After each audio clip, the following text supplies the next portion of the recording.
Opa, Alex Angeloni na área. Tudo bem com vocês? Tudo certo? Tudo tranquilo? É isso aí, galera.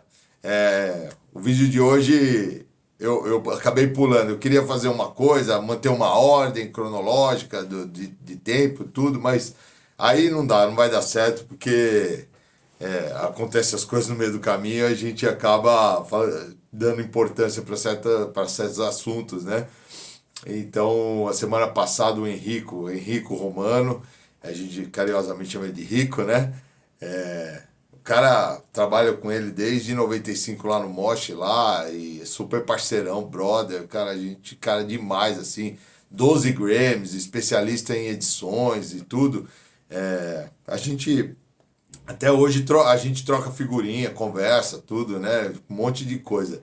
E aí, a semana passada, ele me mandou um link de um vídeo do YouTube onde o Michael Jackson está dentro do estúdio fazendo uma edição da voz dele, né? E assim, é incrível que é muito igual o que a gente fazia e assim, todo mundo, grande maioria fazia esse processo, né? Que eu vi no vídeo. Inclusive, vou deixar o link aqui embaixo, que depois que eu contar a história, eu acho que se você assistir lá vai ficar melhor um pouco, assim, o entendimento do que aconteceu.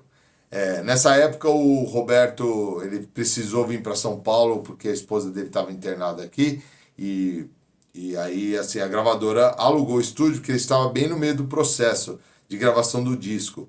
E o Roberto Carlos todo ano tinha um cronograma todo certinho para o lançamento do disco, os especiais que ele fazia na Globo, tudo.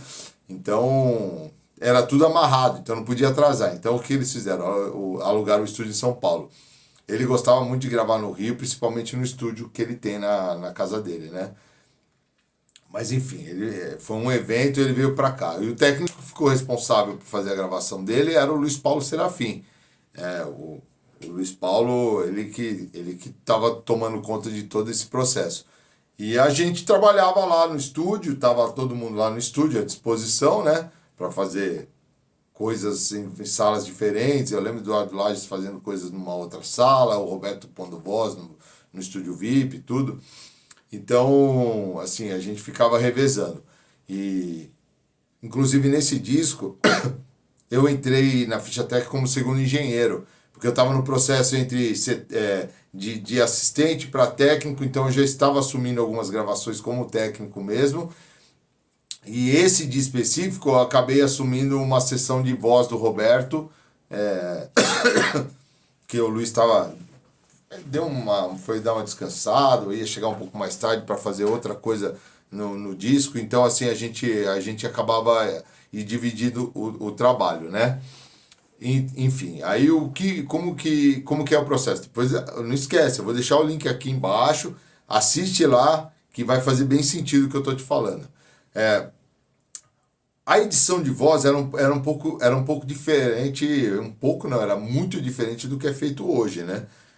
Muito mais complicado de fazer. Então, se gravava tudo na fita, né? Então, o Roberto entrava no estúdio, escolhia a música, entrava no estúdio e ele cantava pelo menos uns 12 takes da voz dele direto. Cada take é gravado em um canal diferente. Então, tinha o LR lá no começo e depois entrava take um 2 3 e assim por diante. Como funcionava na mesa? Tinha um sinal que era gravado na fita chamado timecode. Esse timecode disparava o computador. Então ele sincronizava o computador com a mesa.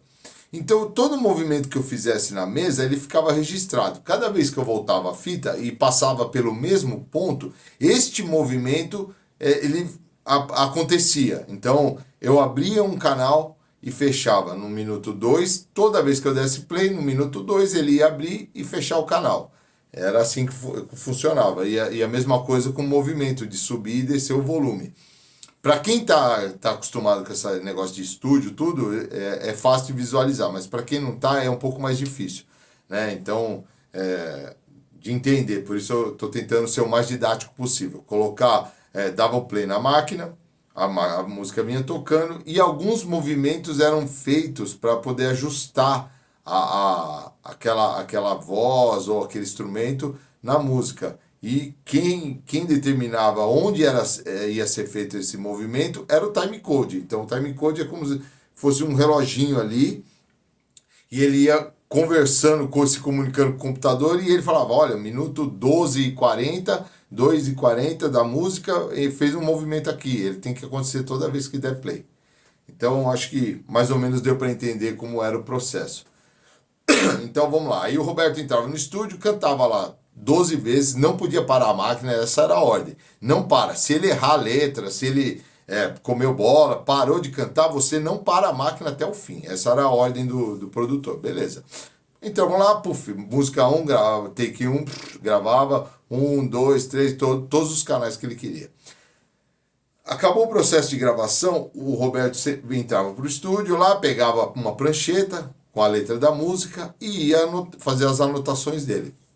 Então, vamos ouvir o canal 1. Aí ele ouvia e ia fazer a anotação. Canal 2, canal 3, por sequência. Então, aquela música tinha 12 canais de voz.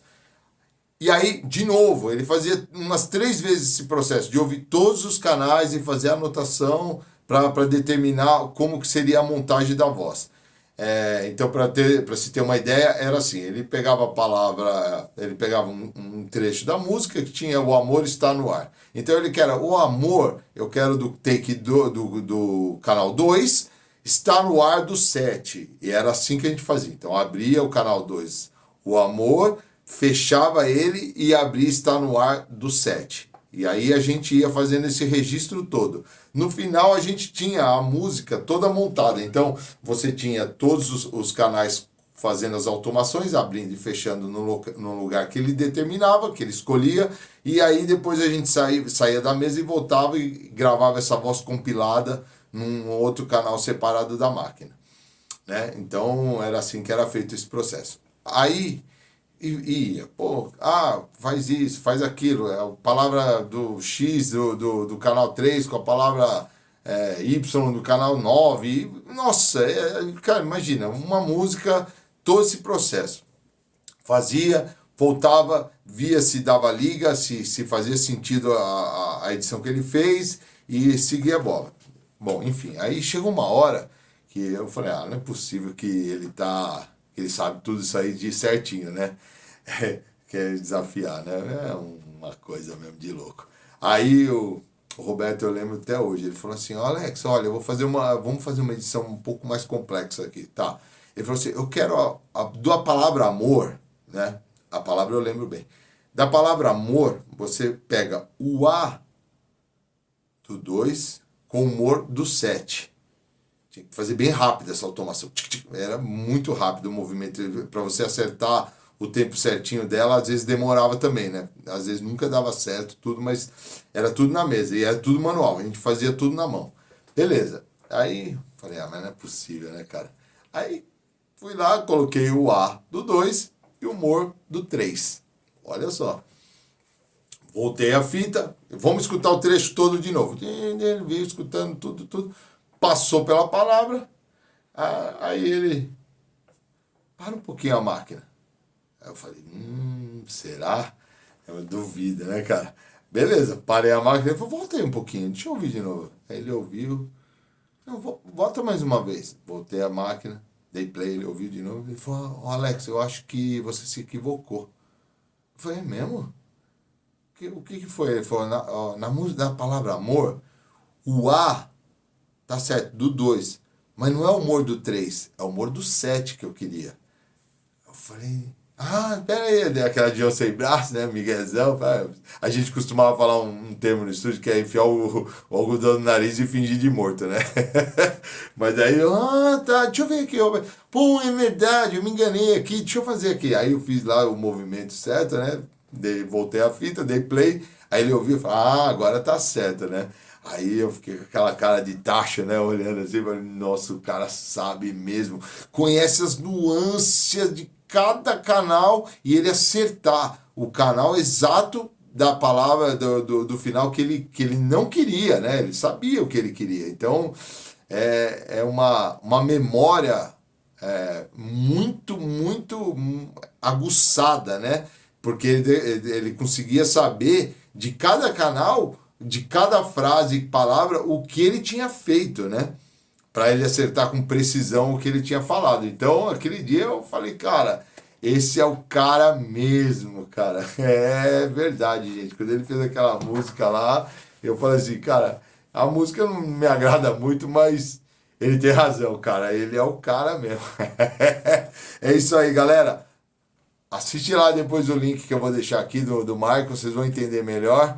E aí a gente vai para a próxima semana, talvez eu acho que segunda ou terça-feira eu já consigo fazer outro vídeo aí, beleza? Valeu, gente. Abraço, bom final de semana. Tamo junto. Fui, valeu!